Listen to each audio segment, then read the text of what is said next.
Bueno, hola, ¿qué tal? Vamos a comenzar la clase. Sí, Maximiliano, veo que somos pocos, ¿no es cierto? Estás vos. Eh, ¿Te parece que esperemos unos minutos más?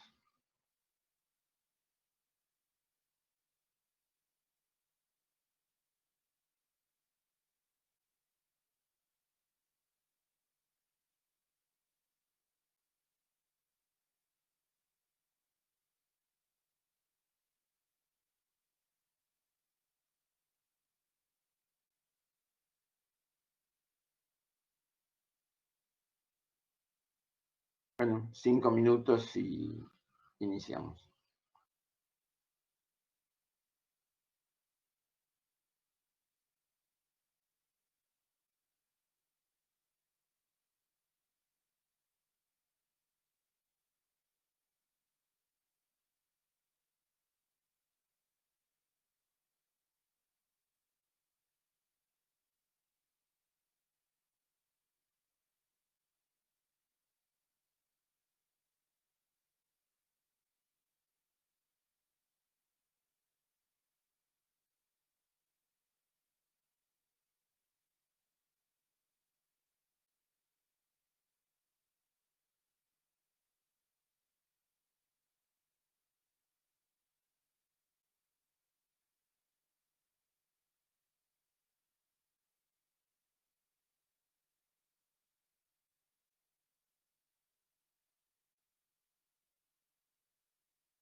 Bueno, vamos a ver hoy. Hola, Javier. Vamos a ver ahora detectores de radiación gaseosos. Ya vimos que la forma de detectar la radiación era por su efecto, provocando ionización y excitación del medio que atravesaba. Entonces, si consideramos ionización y el material del detector es gaseoso, vamos a tener como equipos la cámara de ionización, el contador proporcional y el Geiger-Müller. En el caso de la cámara de ionización, puede actuar como activímetro o dosímetro, contador proporcional, radiocromatografía, pero también en caracterización de una muestra como emisora alfa, beta y en determinación de actividades absolutas. Y el Geiger-Müller, además de ser un monitor, permite detectar fuentes radiactivas y efectuar sobre ellas estudios, permitiendo incluso determinar periodos de semidesintegración, etc. Entonces, viendo el efecto de ionización, vamos a tener que podemos encontrarnos con dosímetros en el cual vamos a tener una respuesta acumulativa, es decir, actividad acumulada en un determinado tiempo. Mientras que el contador da una respuesta transitoria, es decir, lo que estamos haciendo es determinar la actividad de una muestra acumulada durante el tiempo que estamos haciendo la medición. Entonces, si acá tenemos ionización y excitación. En ionización son prácticamente fundamentales los de tipo gaseosos, como decíamos, la cámara de ionización, el contador proporcional y el contador Geiger-Müller. Como sólidos semiconductores, vamos a ver también al final de la clase un poco de qué se trata, porque son considerados en algunos casos como, por su forma de operar, como cámaras de ionizaciones sólidas. Pero los vamos a mencionar desde el punto de vista que son importantes en el caso de determinación de actividades alfa o beta, porque permiten hacer espectrometría. Excitación molecular, tenemos los de centelleo, que fundamentalmente los van a ver en la próxima clase con Natacha. En un análisis radioquímico, ¿qué son los factores que estamos teniendo? Hola Natalia, no hay problema. Y Javier, hola. ¿Cuáles son los factores operativos importantes? Por un lado, tiempo, que es lo que me va a definir el conteo, es decir, cuántas cuentas estoy acumulando. Esto está relacionado con la actividad de la muestra.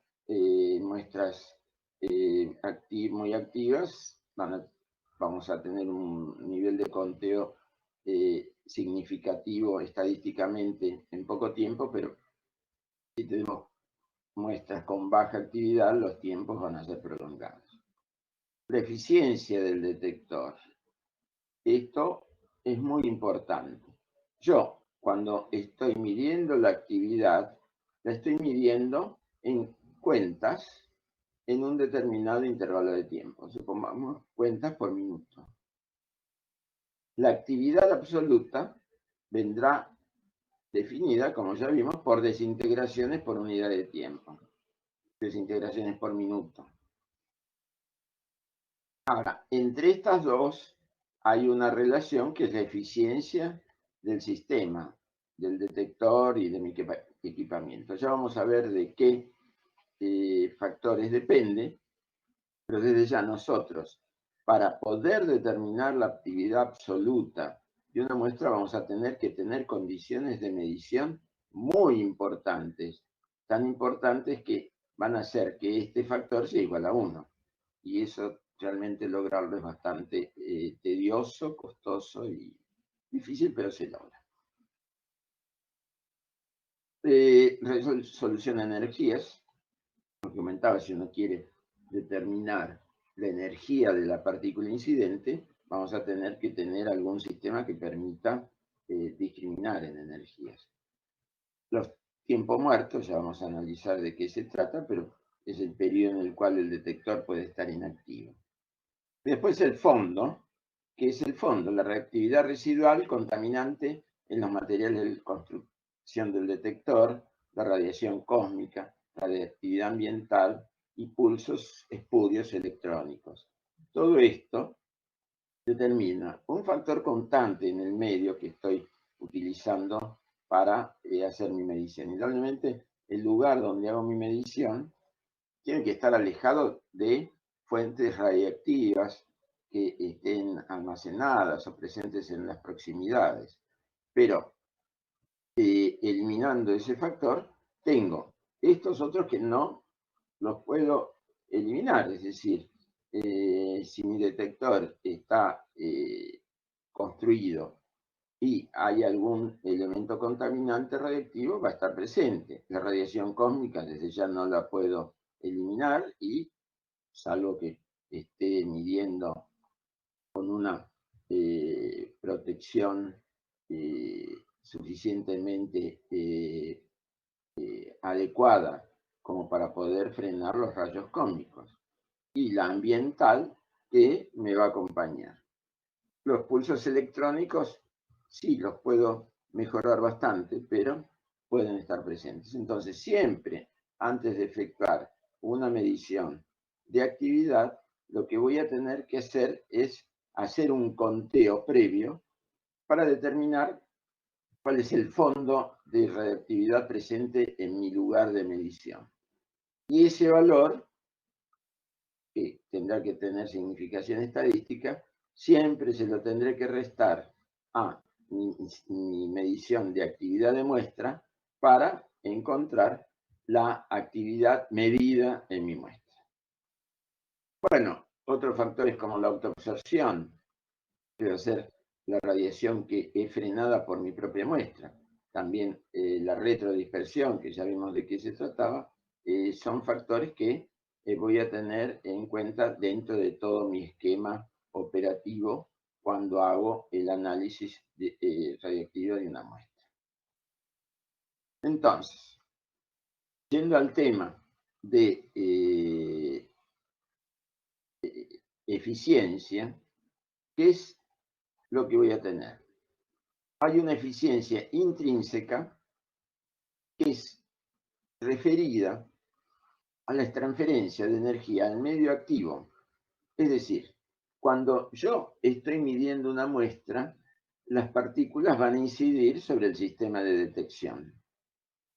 Y esa transferencia de energía tendrá una cierta eficiencia de transformación. Y todo eso después en el sistema de medición lo veré como una señal de salida. Entonces, la eficiencia intrínseca es el cociente entre el número de sucesos detectados y el número de sucesos que llegan al detector. No todos los eventos que llegan al detector se transforman en un pulso. La eficiencia geométrica de un detector sistema de detección es la radiación que debe alcanzar al medio activo del detector. Cuando una muestra emite sus radiaciones, supongamos que la tenemos entre todos nosotros, ¿qué va a hacer? Supongamos que es pequeña, puede ser la cabeza de un alfiler o puede ser una moneda radioactiva. Va a estar emitiendo radiación con una geometría 4pi. Es decir, no tiene una dirección preferida. Genera un área esférica de emisión de la radiación y nos alcanzarán de acuerdo a la distancia que estemos, etc. Esa geometría 4pi, cuando yo coloco un medidor de radiación, lo que va a ver, la ventana, la zona por la cual se puede detectar la radiación, es el ángulo subtendido a la muestra, es decir, es una parte del área de la esfera generada a una determinada distancia por los eventos radioactivos que son emitidos por la fuente. Es decir, la eficiencia geométrica va a ser el cociente entre el número de sucesos que llegan al detector y el número de sucesos emitidos por la fuente. La intrínseca es propia del detector. La geométrica está definida, por ejemplo, la distancia que estoy tomando para medir y el área del detector, es decir, qué porcentaje de la esfera generada en geometría 4π de radiación que genera la muestra es vista por mi detector. Y la combinación de estas dos dará ese factor de eficiencia que en cada caso voy a tener que determinar. ¿Y cómo lo tengo que determinar? Experimentalmente.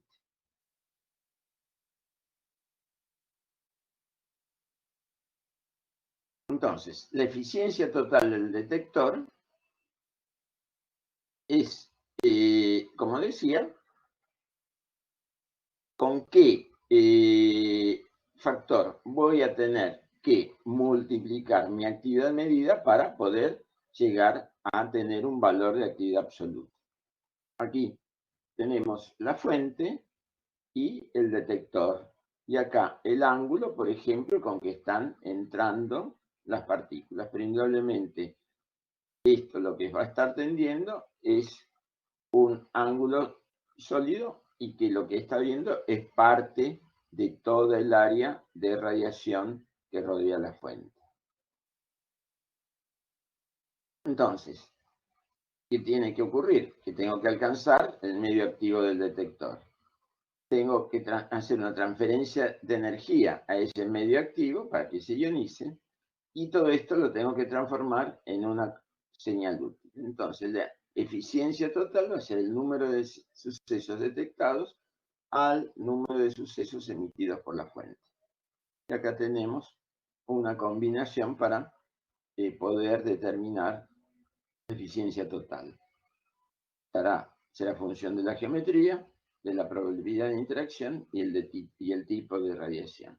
Y vuelvo a insistir, para poder determinar este factor de eficiencia total, lo que tengo que hacer algún sistema práctico que me permita determinarlo, medirlo. Entonces, volviendo a los sistemas que vamos a tener para poder medir, cuantificar o calificar la radiación, uno de ellos es la cámara de ionización.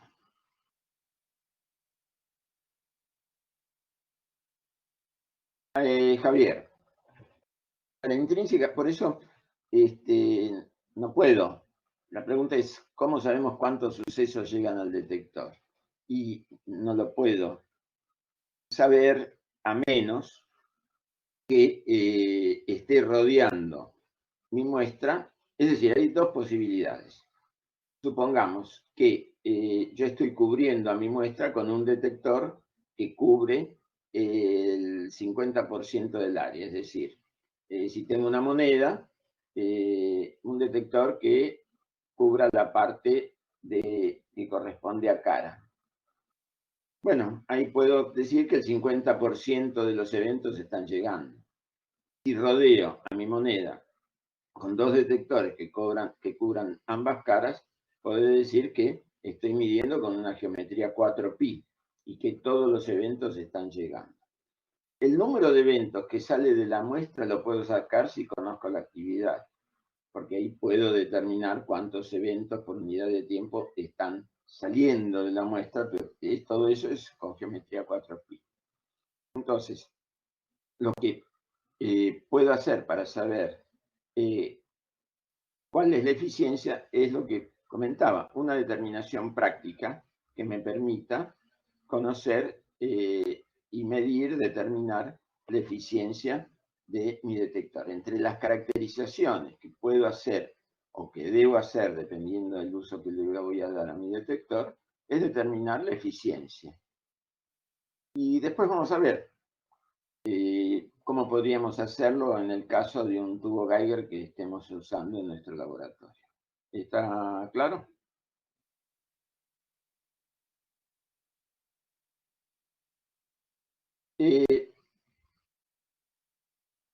Perfecto. Las otras dos eficiencias las entendí. Esa me costaba, gracias. Bueno, ¿qué es lo que tenemos?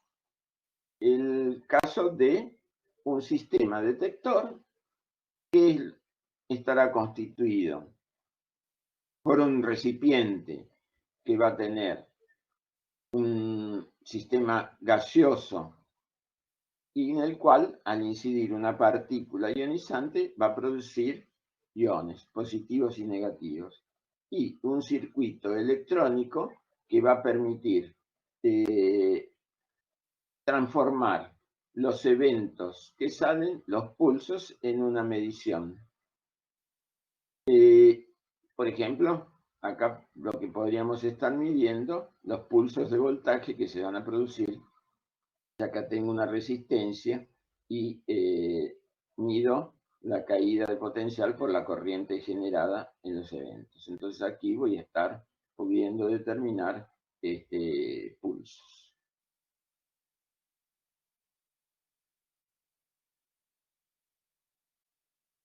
Esto que decía estaría aquí graficado. Acá yo tengo un sistema, por ejemplo, dos placas paralelas, entre las cuales aplico una diferencia de potencial.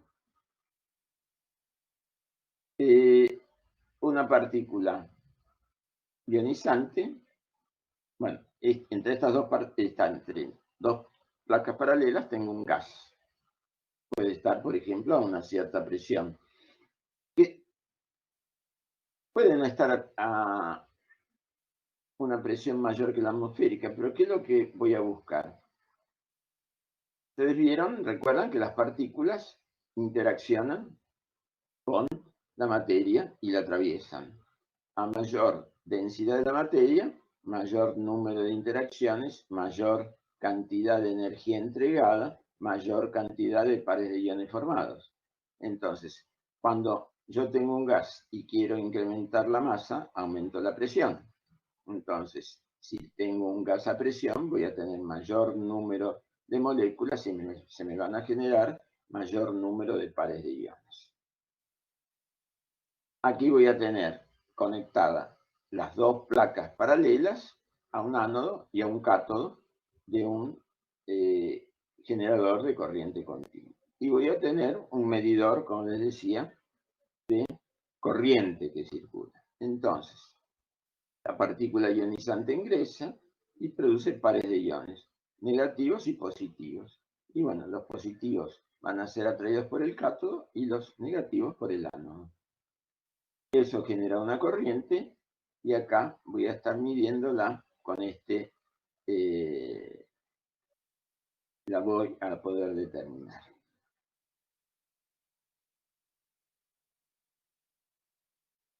Entonces, vamos a analizar en ese sistema que acabamos de comentar, ¿qué ocurre si iniciamos un estudio de cuántos pares de iones son recolectados a medida que aumento el voltaje que aplico a los dos electrodos? Es decir, en función de la diferencia de potencial aplicada. Acá estoy representando número de pares de iones y acá estoy representando el voltaje. A medida que voy, yo ya tengo mi sistema y están produciéndose iones, ¿no es cierto? Está la fuente cerca de ese sistema, están ingresando las partículas ionizantes y se me generan iones. A medida que incremento el voltaje desde cero, ¿qué voy a ocurrir? Voy a estar en esta pequeña parte de la curva, en la cual algunos iones empiezan a ser colectados. Cuando tengo cero no se colecta ninguno y a medida que aumento el potencial, los iones producidos son colectados y eso me genera una corriente. Tengo un potencial para el cual todos los iones producidos son colectados, con lo cual mi corriente permanece constante, porque no hay una multiplicación. Ahora, ¿qué es lo que pasa? Y si yo tengo que el emisor es alfa, la ionización específica, recordamos que era superior a la de la beta, con lo cual produce mayor cantidad de pares de iones porque entrega fácilmente, se frena, entrega su energía, con lo cual la corriente generada va a ser mayor que en el caso de las betas. Entonces, acá se me genera un plató donde todos los pares de iones que se generan son colectados. Va a haber un voltaje para el cual cada ion formado, por ejemplo el electrón, se va a acelerar, con lo cual va a producir por choque un nuevo par de iones. Entonces empieza a crecer la corriente que circula. Entonces acá se está produciendo una zona en la cual hay una proporcionalidad entre el evento inicial y el número de pares de iones que están llegando al electrodo colector. A mayor tensión, mayor energía, mayor velocidad de los iones, con lo cual a mayor velocidad, mayor energía, mayor capacidad de producir ionizaciones secundarias. Y acá tengo esta zona que es la zona de proporcionalidad y que corresponde al contador proporcional. La anterior corresponde a la cámara de ionización. Para un determinado voltaje ya no se está produciendo el efecto de que hay un factor de multiplicación constante entre entre partículas o pares de iones iniciales y pares de iones finales. Hay una proporcionalidad limitada en las cuales hay una cierta tendencia a producir avalanchas de iones hasta que llega un voltaje en el cual por cada evento inicial se ioniza el gas en su totalidad. Ya no hay proporcionalidad, sino hay un pulso por cada partícula, por cada ion que llegue, por cada nube o conjunto de iones que estén descargando en los electrodos. Es decir, hay un único pulso de una única altura. Ya no está la diferencia entre alfa y beta. No se puede determinar, lo único que se determina son pulsos por cada ionización inicial. Para cada ionización inicial se produce un pulso de salida. Y esta es la zona del Geiger-Müller. Como ven, no puedo acá discriminar entre alfa y beta por diferencia de energías. Tanto en esta zona proporcional como en la cámara de ionización, tendría una posibilidad de poder diferenciarlas. ¿Se entiende esto? Porque en base a esto es el desarrollo de toda la clase. Vamos a estar trabajando sobre este esquema para los distintos detectores, porque ven que el primero corresponde a cámara de ionización, el segundo a proporcional y el tercero a Geiger-Müller. ¿Hay alguna pregunta?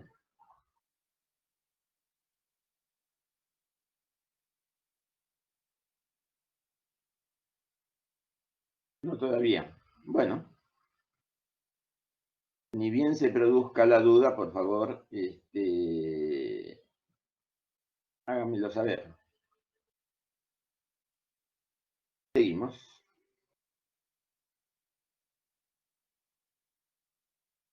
Entonces, el detector más sencillo de los gaseosos por su funcionamiento, por principio, es la cámara de ionización. Y se puede considerar como un condensador, un par de placas paralelas en el caso de que sea planar, pero también puede ser cilíndrico, es decir, un recipiente cilíndrico en el cual va a haber un ánodo central y el cátodo serán sus paredes.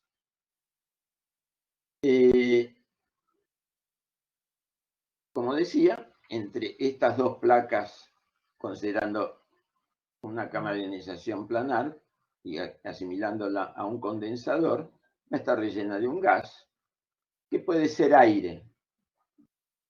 No es generalmente aire, porque no es la presencia de oxígeno en el aire, disipa mucha energía de la radiación incidente en su excitación. Entonces, por eso se prefiere gases nobles o halógenos. El campo eléctrico, como decía, evita que los iones se recombinen y lleguen hacia los electrodos. Los electrones positivos hacia el negativo y los negativos hacia el positivo. La energía necesaria para producir un par de iones en un sistema gaseoso habíamos visto que era del orden de 34 a 35 electronvolt por par de iones. Una radiación de un mes va a producir del orden de 3 por 10 a la cuarta de iones. Y una cámara de ionización de término medio, de tamaño medio, como la que estamos considerando, tendrá las placas de 10 por 10 centímetros y una separación de 1 centímetro. La capacidad de ese condensador va a ser de 8,9 por 10 a la 12 Faraday. Y el voltaje que va a salir de ese sistema es de 0,5 milivolts. Y es esto lo que estamos tratando de ver. Porque se genera un voltaje en la cámara. Ahora, ese voltaje es importante y por eso este cálculo para ver que realmente el voltaje generado es pequeño. Por lo cual, ¿qué voy a tener que tener? Un amplificador, porque si no, este voltaje, este pulso que sale, no lo voy a poder medir.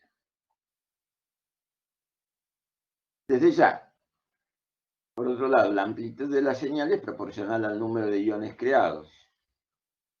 Por eso, hoy ya les decía, la radiación alfa va a entregar mayor energía que la beta por su ionización específica. Y el voltaje aplicado define la velocidad con la cual los iones van a viajar hasta alcanzar el electrodo. Para un voltaje de 100 volts, que más o menos es el que corresponde a la cámara de ionización, los iones se mueven a una velocidad de 1 metro por segundo. Es decir, van a tardar 0,01 segundo en atravesar la cámara para 1 centímetro de separación entre placas. Desde ya, los electrones viajan mucho más rápido que los iones positivos, es decir, unas 1000 veces más. Estos tiempos son excesivamente largos para que los que se producen naturalmente en la fuente radiactiva que estemos midiendo. Una fuente de 1 milicurie da en promedio desintegraciones cada 30 milisegundos. Es decir, por este motivo, la cámara de ionización, salvo que hagamos un sistema particular que vamos a analizar y que va a depender de la constante de tiempo del condensador asociado, no va a servir para detectar señales individuales, sino va a ser utilizada para medir corrientes. Eso hace que las cámaras van a estar trabajando en forma de detectores de señales por corriente o por pulsos.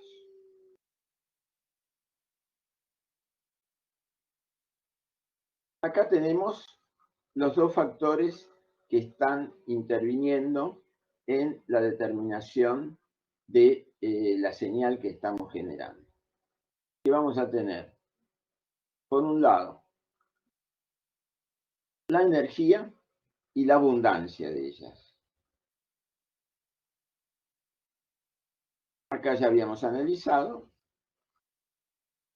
alfa, beta, acá ya habíamos considerado alfa y betas. Gamma también podría ser, produce ionización, interacciona. Con lo cual, puede ser medida, pero con muy baja eficiencia. Es decir, va a dar señales muy bajas, porque la ionización específica va a ser frente a un gas muy, muy baja. Y si nosotros queremos hablar de energías, bueno, vamos a obtener que a mayor energía de la partícula incidente, mayor probabilidad de que entregue esa energía a el sistema gaseoso para ionizarlo, generando un mayor número de pares de iones, con lo cual la corriente generada va a ser mayor. Entonces acá vamos a tener tipos de radiación incidente y efecto de la energía sobre la generación de una señal en una cámara de ionización. Es decir, la intensidad de la corriente generada va a ser proporcional a pares de iones colectados. Eso desde ya es función del tipo de radiación y de energía. Al número de pares de iones producidos. Y esos van a ser proporcional al número de radiaciones que alcancen al detector, la eficiencia, que es todo eso al final es proporcional a la actividad. Es decir, todo este sistema me va a servir para poder definir la actividad de mi muestra.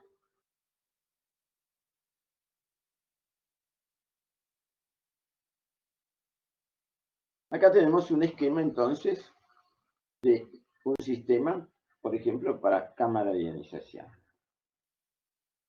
Tendría la fuente radiactiva y acá el sistema de placas paralelas.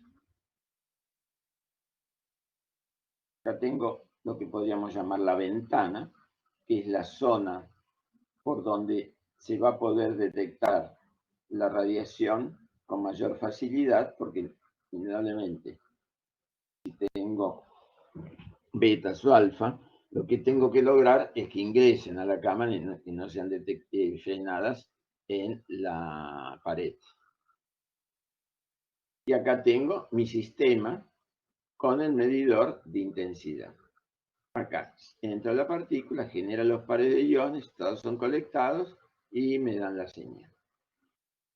Hoy lo que decía, esto como está planteado puede ser considerado como un capacitor de placas paralelas. Y la constante de tiempo del capacitor, que es el producto de la resistencia por la constante del capacitor, puede ser grande o pequeña. Si tengo definido un sistema con una constante de tiempo grande, puedo tener una cámara que va a funcionar por generación de corrientes, no va a discriminar pulsos. Es decir, los pulsos que se generan no se resuelven, sino que se van a ir acumulando y el resultado va a ser una corriente. Y este sería el sistema que estaría midiendo acá. Si por otro lado mi constante de tiempo es pequeña, los pulsos que se generan van a ser pequeños y voy a poder separarlos. Y si yo puedo separar entre pulsos, voy a tener conteo. Es decir, voy a tener una cámara por pulsos. Entonces, si bien la mayoría trabaja de una forma continua midiendo la corriente de ionización, es decir, con un RC grande, puedo también generar un sistema en el cual lo que esté midiendo son pulsos y me funcione como un detector de pulsos. Bueno, la intensidad de la cámara desde ya está definida como el cociente de variación de carga sobre de variación de tiempo.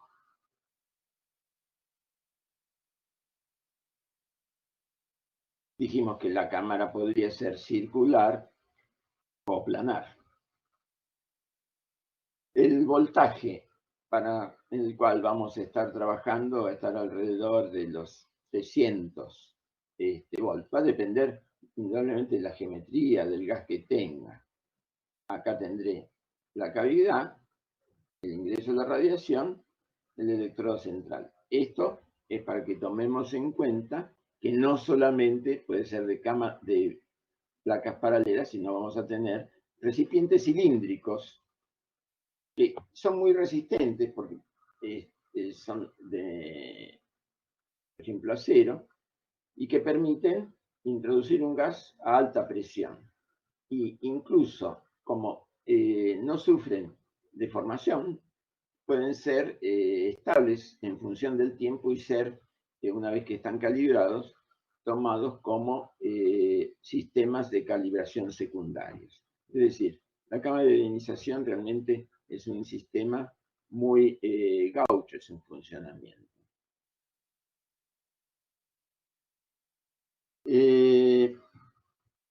Acá, bueno, la corriente de salida, recordemos, es proporcional tanto a la actividad de la muestra y a la energía de las radiaciones. Radiaciones de mayor energía dan mayor ionización y por lo tanto una mayor respuesta. Para pulsos individuales, acá lo que se añade es que el voltaje al cual tenemos que estar trabajando tiene que ser mayor. Lo que pasa que si incrementamos el voltaje, vamos a entrar en otro tipo de detector, que es el que se describe, que es el de multiplicación. En la cámara no existe la multiplicación y de allí que los voltajes no puedan ser incrementados y tenemos que trabajar para poder definir pulsos con la constante de tiempo del sistema.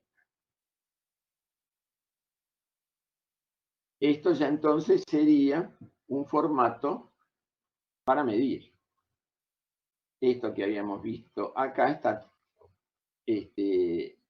transformado en este cilindro con una de las caras que tiene una pared muy delgada, una de las bases, por la cual puede ingresar la radiación ionizante y va a producir los pares de iones. Y acá tendremos los electrodos colectores que, si está trabajando en forma de pulsos, me dará un cierto número de pulsos o de cuentas por unidad de tiempo que considere.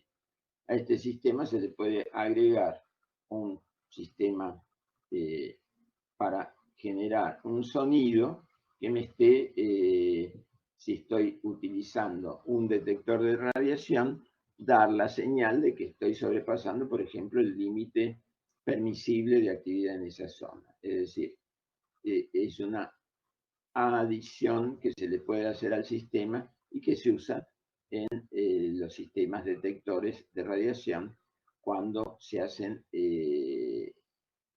rastreos de material radioactivo. Y acá tenemos precisamente un sistema, un dosímetro. Esto, como lo medimos, lo vamos a ver ya cuando veamos protección radiológica, pero permite determinar qué actividad por unidad de tiempo se está midiendo. Y acá lo que tenemos es el detector. Sería la cámara de ionización. Acá tenemos un modelo, una foto, y acá tenemos, en este caso está midiendo corrientes, pero puede ser digital y estar midiendo cuentas.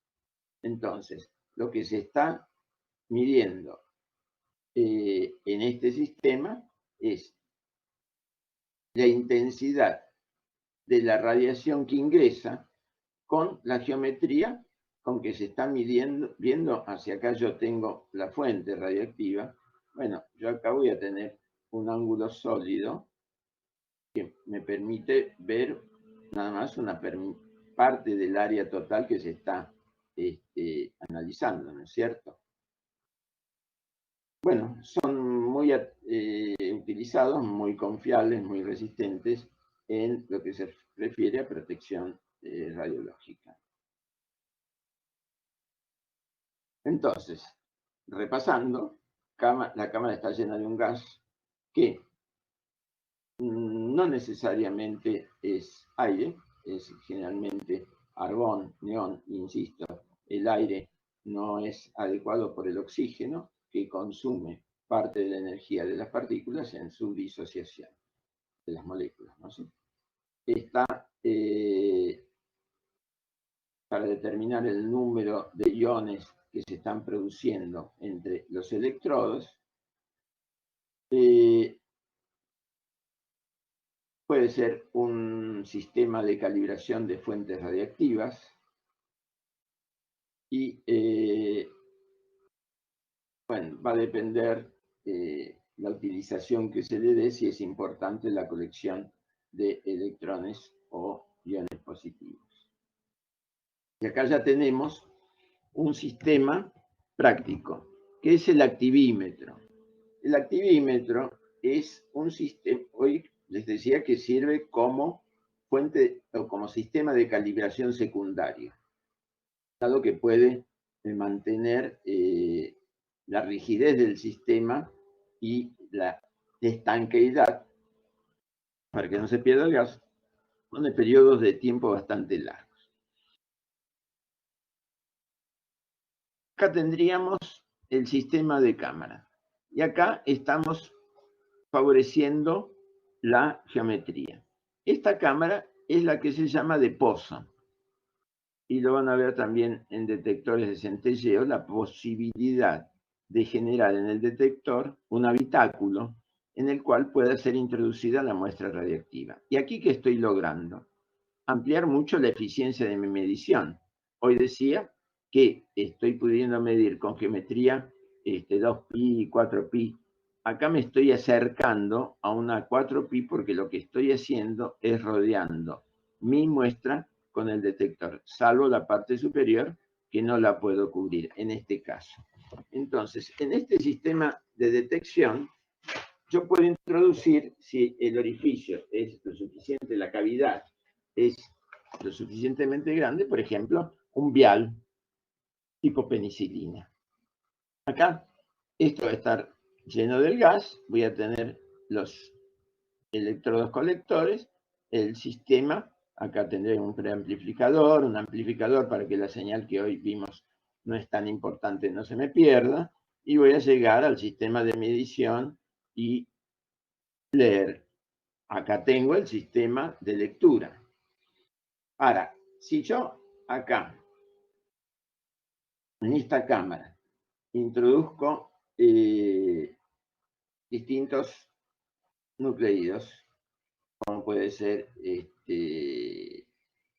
yodo, tecnesio, etcétera, podré desarrollar un software que me permita, con el mismo sistema, en función de la eficiencia de medición para cada uno de los nucleídos, y apretando un botón, saber si acá tengo tecnesio, cuántos becquerel de tecnesio tengo. Acá tengo el sistema completo. Aquí tengo el blindaje que permite disminuir la actividad ambiental que puede llegar a la cámara. Adentro está la cámara y acá tengo el orificio, la cavidad. La cámara con menos eficiencia puede detectar radiación gamma. Todo va a depender de la cantidad de gas que tenga en el sistema. Como puedo trabajar a presión, puedo tener una masa de gas importante y poder colectar los iones producidos por la radiación gamma. Con lo cual, me va a permitir este sistema específicamente medir radiación proveniente de emisores gamma. En el caso de alfa y beta, y alfa desde ya no los voy a poder detectar porque las paredes de mi sistema van a frenarla. Y las beta van a depender de la energía. Este sistema es un activímetro, que es lo que se tiene en los centros de medicina nuclear para calibrar las dosis que van a ser aplicadas a los pacientes. Estos activímetros están calibrados para distintos nucleídos. Como decía, yodo, tecnesio, flúor, etc. Con lo cual, el profesional, luego de diluir el generador y tener la actividad en un vial de penicilina, lo puede tomar una muestra o medirlo entero, introduciéndolo en el activímetro y sabiendo qué actividad eluyó del generador. Asimismo, cuando se hace la preparación del fármaco y antes de inyectarle al paciente, se puede medir la jeringa o el vial donde se preparó para saber qué actividad tiene y cuánto se le debe inyectar al paciente. Este sistema está funcionando en pulso, no en corriente. Estoy leyendo actividad directamente en becquerelios o milicurios. Es una de las, junto con su función como dosímetro de radiación, una de las funciones o desarrollos que se han hecho para la cámara de ionización más importantes. Desde ya, electrónicamente la cámara tiene que tener la fuente de tensión, una medición de la salida, seleccionar para poder variar entre los distintos nucleídos, y bueno, todo el sistema electrónico. Acá tenemos un dato, la presión a la cual está trabajando, entre 10 y 20 atmósferas. Con eso, lo que comentaba, puedo lograr una masa gaseosa que permita que la radiación gamma entregue parte de su energía y produzca ionización, y de ahí poder, con una eficiencia que no será del 100%, será del 10%, será del 20%, será del 5%, pero para eso calibro con distintos patrones de cada uno de los nucleídos, y en base a la eficiencia puedo saber en mi escala qué actividad va a tener la muestra incógnita. ¿Se entiende esto?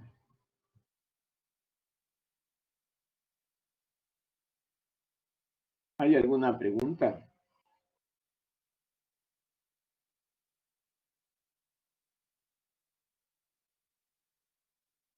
Parece que no. ¿Estamos?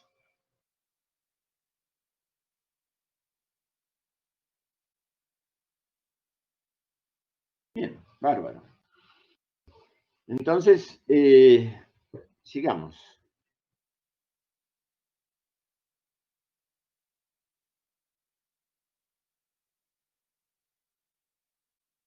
No. Bueno, esto es el tema de la ventana.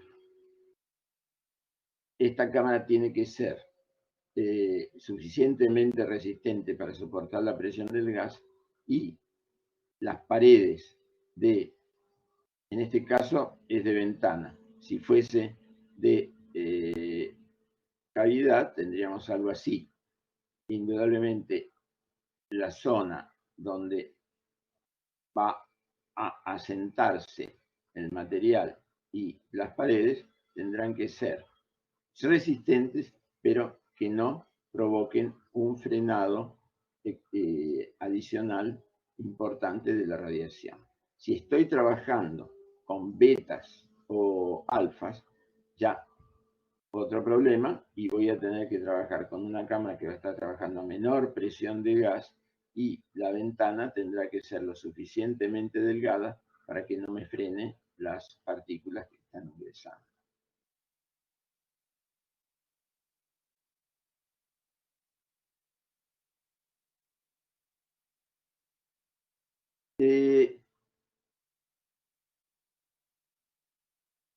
Estuvimos analizando esta zona.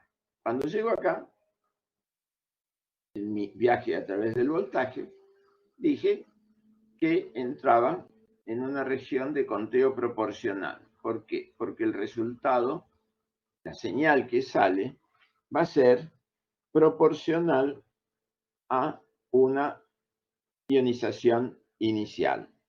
El par de iones iniciales van a ser acelerados por el voltaje que va a estar aplicado entre mis electrodos, y adquirirán mayor velocidad, mayor energía, y producirán ionizaciones, pares de iones secundarios.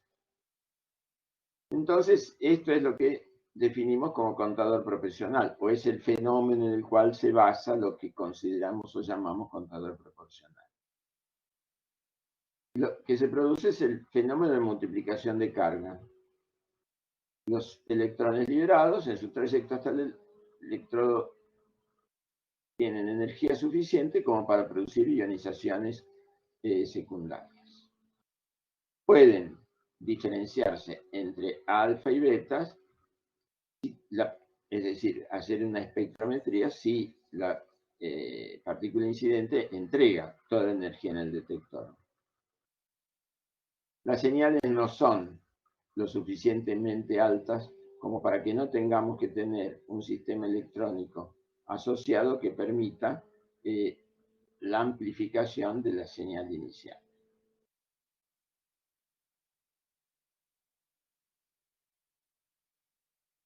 El número de ionizaciones secundarias puede estar entre 1000 y 100.000. Y este número siempre es proporcional al evento inicial. Y por eso lo estamos llamando contador proporcional. La avalancha de iones que se va a producir en esa ionización secundaria ocurrirá muy cerca del campo donde, es decir, muy cerca del ánodo o del electrodo que actúa como ánodo, donde va a ser mayor el campo. Esa fracción donde ocurre es muy pequeña dentro del volumen total del detector. La gran mayoría de los iones originales se crean lejos de esta región y la velocidad con que se mueven es, como ya vimos, no muy rápida hasta que se inicia el proceso de avalancha. Es decir, los eventos iniciales no se producen dentro de la región de campo intenso y no tienen, por lo tanto, una amplificación muy grande porque la oportunidad de generar mayor pared de iones es pequeña, recorren caminos muy cortos.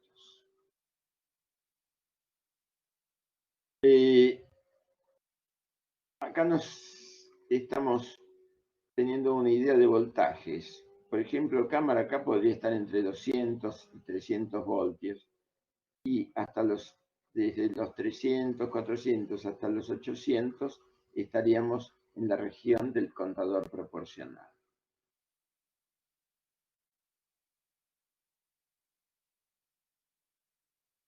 Y acá tenemos lo que estábamos comentando.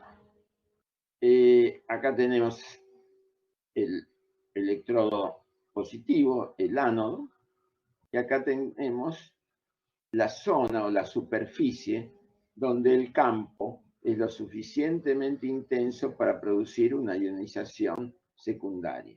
La partícula penetra, genera electrones, también va a generar los iones positivos, y cada uno de estos electrones va a ser acelerado, no muy rápidamente, hasta que alcance la zona de energía importante que rodea el voltaje alrededor del electrodo, que es un alambre, va a ser inversamente proporcional al radio. Cuanto más chico, mayor campo. Y acá entonces alrededor de este electrodo vamos a tener una zona de campo muy intenso, donde la aceleración que sufre el electrón es lo suficientemente alta como para que me genere avalanchas discretas.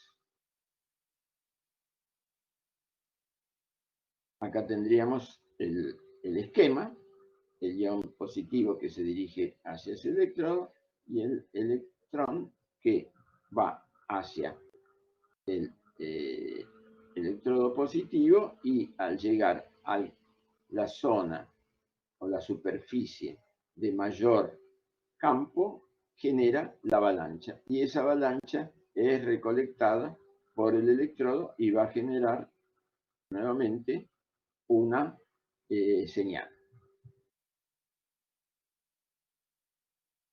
El detector, el esquema ¿qué es lo que vamos a tener?